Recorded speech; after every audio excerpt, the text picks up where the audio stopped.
যারা জুলুম করে, আমি কিছু নমুনা বলেছি যে তাদেরকে আল্লাহ তাআলা যুগে যুগে ধ্বংস করে দিয়েছেন। আল্লাহ তাআলা একাধিক আয়াতে জালেমদের কঠিন পরিণতি সম্পর্কে বলেছেন, ওয়ালা তাহসাবান্নাল্লাহা গাফিলান আম্মা ইয়ামালুয যালিমুন, জালেমদের থেকে আল্লাহ তাআলা গাফেল, উদাসীন এটা মনে করিও না। জালেমদের খবর আল্লাহ রাখেন।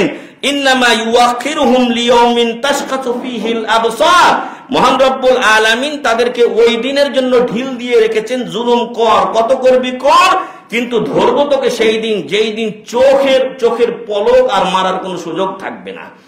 এই চোখের পলক তো মুহুর্মুহু আপনারা আমরা কি করি, এই পরিবর্তন করি, কিন্তু সেই দিন তার অবস্থা এত কঠিন হয়ে যাবে পাপের কারণে যে তার চোখের পলক মারার দিশাও উঠে যাবে।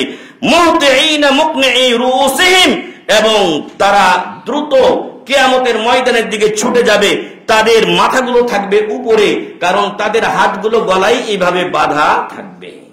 লা ইয়ারতাদ্দু ইলাইহিম তারফুহুম, এটা যে ওরা যে এদিক ওদিক দেখবে বা নিচুতে এদিকে করবে, দৃষ্টি দেবে, সেটারও কোনো উপায় থাকবে না, কারণ হাত এখানে এভাবে দেখার কোনো উপায় নাই, সবসময় এইদিকে সামনের দিকে তারা তাকাবে।